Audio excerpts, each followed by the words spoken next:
answer all the time. And how about 60 Minutes? 60 Minutes, they interview me all the time. But they go at me, oh, they want to get me, with her, all softballs.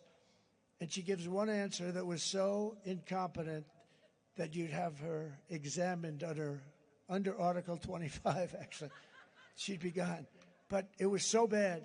What do? CBS, they're licensed by the United States government because of fairness. 60 Minutes, right? What did they do? They took her answer. It was a long, horrible answer. I don't like the word salad term, but that's what it was. It was a word, just words all over the place. They didn't mean anything. They took it out in its entirety. It didn't leave one word, and replaced it with an answer that she gave in another section of the interview. Nobody's ever seen. I think this is really interference with an election, fraudulent interference with an election. It's never, I can't imagine, and I think they probably did it with a lot of others. They refused to give us the documents. So you know what? If you want me to, I will sue them. Should I? Because they are among the most, see the media? They're among the most dishonest people that we have. They're the biggest, I think they're maybe the biggest problem that the country has.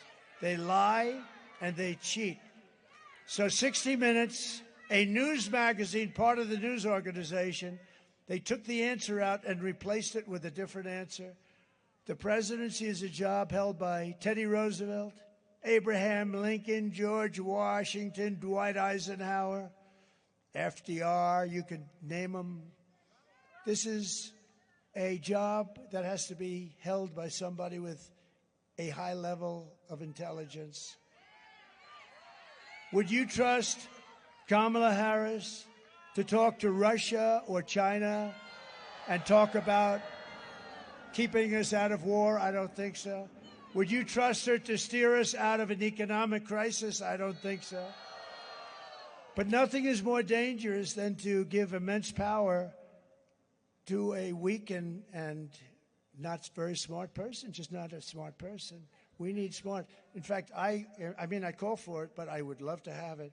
We should have cognitive tests for anybody that runs for president and vice president. Oh, how about that guy she picked for vice president? What a loser. What a loser that one is. I mean, that guy, could you imagine? Well, she picked somebody so bad that there is a certain rule. Make them really bad and they'll never take you out, right?